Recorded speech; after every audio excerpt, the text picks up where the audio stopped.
Welcome to my channel and do subscribe and like. Hi పిల్లలు అందరూ బాగున్నారా? ఈరోజు నేను మీకు ఒక కథ చెప్తాను, మీరందరూ రెడీనా? సరే.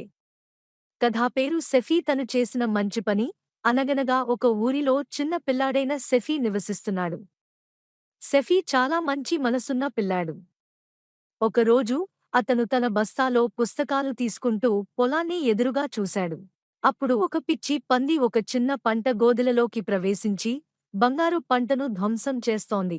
సెఫీ ఆ పందిని చూశాడు.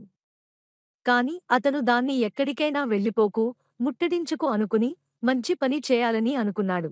హాయ్ పిల్ల! అతను తక్షణమే తల్లి దగ్గరికి వెళ్ళి, మా పొలాన్ని కాపాడండి, మేము ఆ పందిని ఎలా తప్పించాలో చెప్పండి అన్నాడు. తల్లి నవ్వుతూ, మా పొలాన్ని కాపాడడం చాలా ముఖ్యం. కాబట్టి ఈసారి మనం పొలాన్ని గమనించాలి. పండిన పంటకు ఆసక్తి పెరిగితే అది బంగారు పంట అవుతుంది అని చెప్పి సెఫీకి సహాయం చేసేందుకు ముందుకు వచ్చేసింది.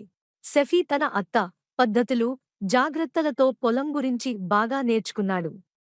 అతను త్వరగా భయపడకుండా ప్రతి ప్రయత్నం వ్రాసేందుకు, అన్ని పనులు చేయడానికి ఎక్కువ కష్టపడినాడు. అతను ఈ కథ నుంచి ఒక పాఠం నేర్చుకోవచ్చు. బుద్ధితో మంచి పనులను చేయడం చాలా ముఖ్యం.